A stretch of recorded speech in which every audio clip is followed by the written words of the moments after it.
Math solution bye एमबेस्ट में आपका स्वागत है। गणित विषय के संपूर्ण कोर्स NCERT पाठ्यक्रम के अनुसार पढ़ने और समझने के लिए चैनल को एक बार सब्सक्राइब कर बेल आइकन अवश्य प्रेस करें।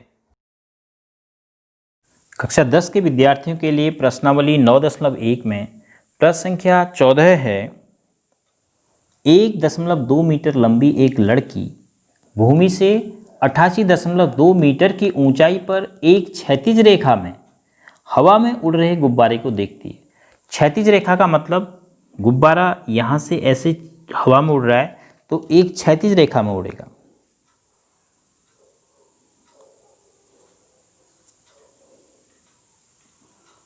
इस प्रकार से मतलब कभी यहाँ पे तो फिर कभी यहाँ पे कभी यहाँ पे, तो गुब्बारे की जैसे ये गुब्बारे का ऊपर वाला हिस्सा है तो इस प्रकार से गुब्बारा उड़ रहा है। ये ऊपर वाला ऐसे ही रहेगा। तो ये जो बिंदु है ये बिल्कुल एक सीधी रेखा है। किसी भी क्षण लड़की की आंख से गुब्बारे का उन्नयन कोण। अब ये ऊंचाई कितनी है? 88.2 मीटर की ऊंचाई। भूमि से ये जो ऊंचाई है, अब नीचे हम भूमि बनाते हैं। भूमि के लिए भी एक हम रेखाखंड खींचेंगे। तो ये जो ऊंचाई है गुब्बारे की भूमि से, ये ऊंचाई आपको दे रखी है 88.2 मीटर।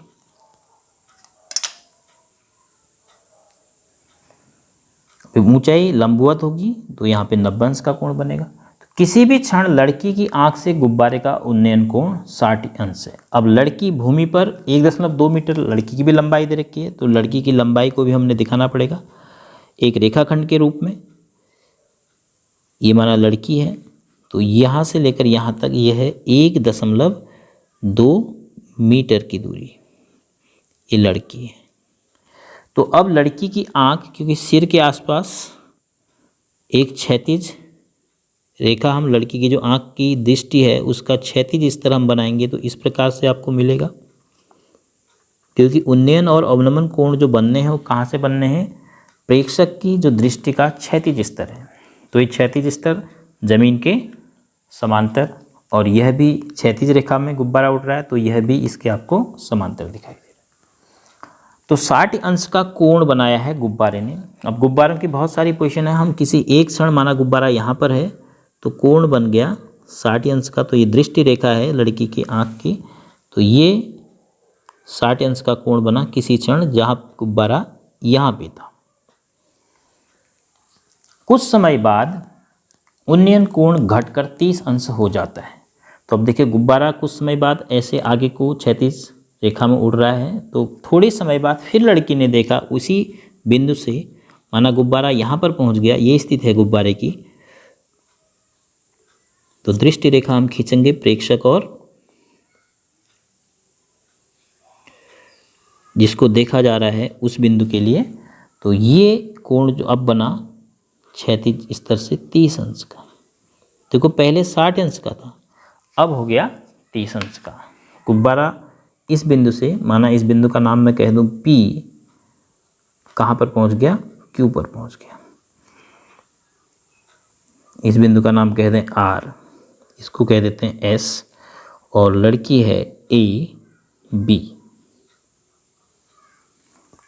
इस प्रकार से चित्र का निर्माण होगा। तो इस दौरान, इस अंतराल के दौरान, मतलब समय के दौरान गुब्बारे द्वारा तय की गई दूरी। तो गुब्बारा कहाँ से? P से कहाँ पर पहुँच गया? Q पर पहुँच गया। तो हमें यह ज्ञात करना है कि PQ की दूरी क्या होगी। P से हम एक QS के समांतर रेखा खींचेंगे तो आपको इस प्रकार की रेखा प्राप्त होगी, और यह भी यहाँ पर 90 अंश का कोण आपको देगी ये, और ये 90 अंश का कोण है तो ये भी 90 अंश का कोण है, क्योंकि यह रेखा क्षैतिज के ही समांतर है भूमि की सतह के, तो ये दोनों संगत कोण हैं। और यहाँ से यहाँ तक आपको पता है कि 1.2 मीटर है, क्योंकि आप देखिए ABRS एक आयत के रूप में है तो ए बी और एस आर आयत की सम्मुख भुजाएं बराबर होंगी। तो क्यू से लेकर एस तक कितना है यह आप यहाँ से निकाल सकते हैं।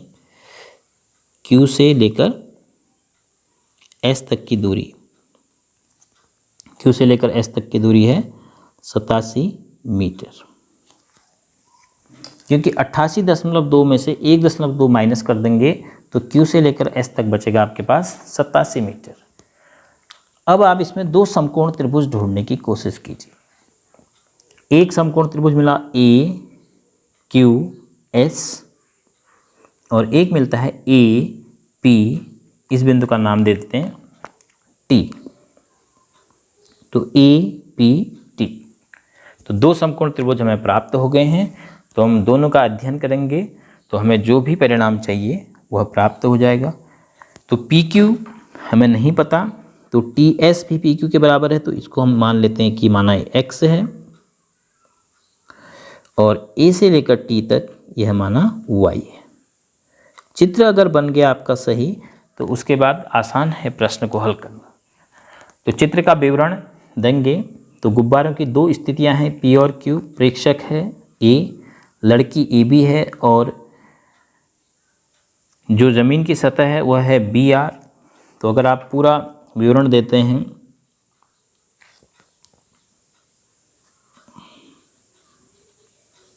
जमीन की सतह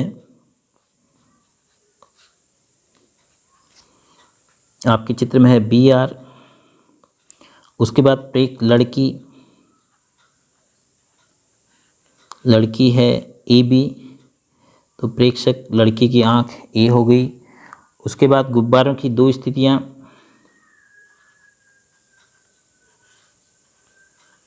गुब्बारे की स्थितियां जब आपको कोण प्राप्त हुआ, उन्नयन कोण, लड़की ने जो कोण नोट किए हैं कौन कौन सी स्थिति में किए, पी एवं क्यू। और आपने क्या इसमें माना है, आपने माना है ए से लेकर टी तक और टी से लेकर एस तक।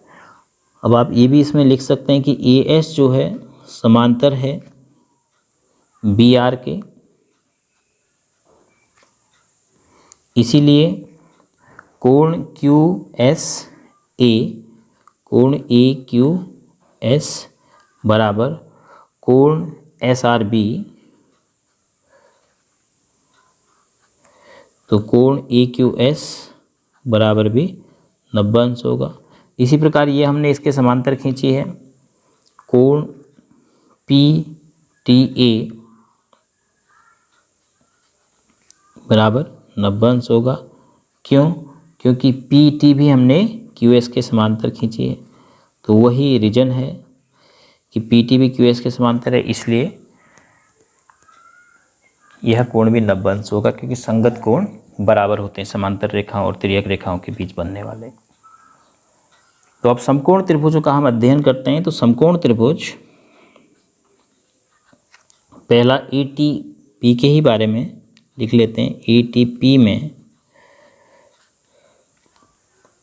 टेन थीटा, क्योंकि कर्ण की बात नहीं हो रही है तो लंब और आधार के लिए टेन का इस्तेमाल करेंगे। टेन थीटा बराबर लंब बट्टे आधार, तो थीटा का मान है 60 अंश, तो टेन 60 अंश, 60 अंश के लिए लंब है पी से लेकर टी तक और आधार है ए से लेकर टी तक।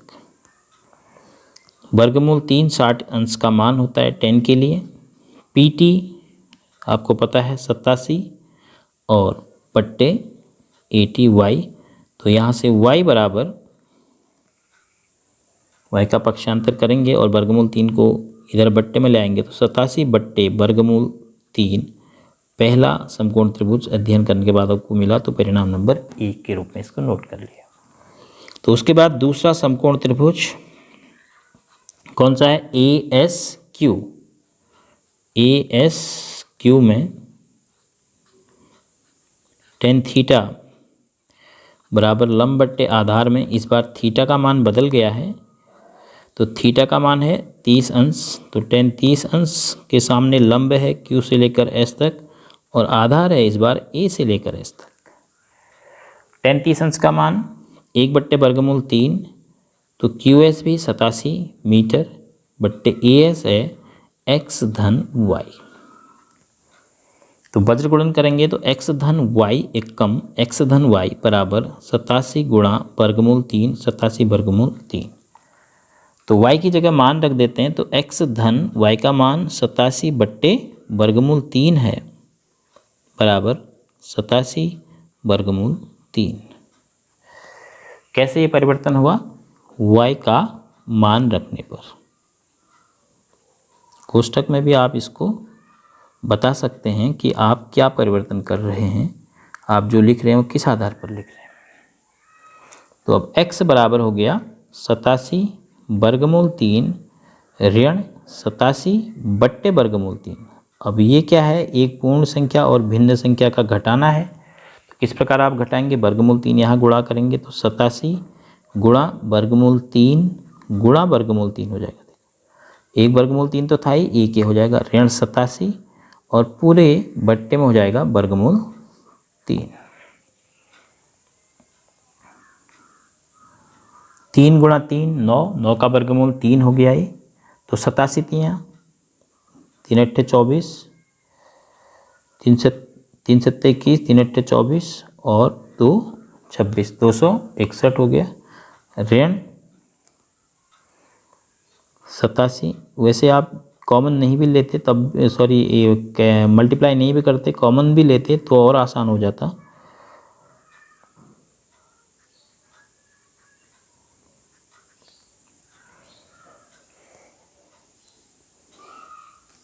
ग्यारह में से 7 गया 4 और यहाँ बचा 5, 15 में से 8 गया 7 और 1, 174 बट्टे वर्गमूल 3 गुणा वर्गमूल 3 बट्टे वर्गमूल 3 परिमेयकरण। तो 174 वर्गमूल 3 बट्टे 3 तिया 9 का 3, तो 3 से कैंसिल हो जा रहा है, 3 पंचे 15 है, तो 3 अट्ठे 24, तो 58 वर्गमूल 3।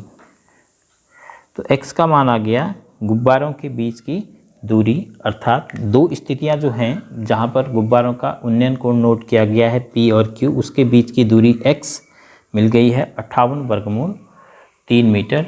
तो यही गुब्बारे द्वारा तय की गई दूरी है। अंत में जो उत्तर पूछा गया है, इस अंतराल के दौरान गुब्बारे द्वारा तय की गई दूरी, वो आप लिख दीजिए। इस अंतराल के दौरान गुब्बारा P से Q पर पहुंच गया, गुब्बारे द्वारा तय दूरी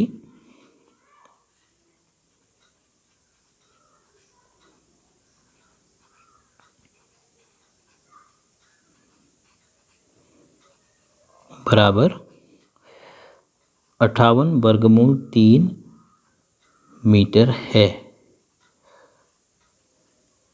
यह आप अंत में इसको अंडरलाइन कर दीजिए, आकर्षक ढंग से आपका उत्तर देखा जाएगा। तो इस अंतराल के दौरान गुब्बारे द्वारा तय की गई जो दूरी है वह है 58 वर्गमूल 3 मीटर।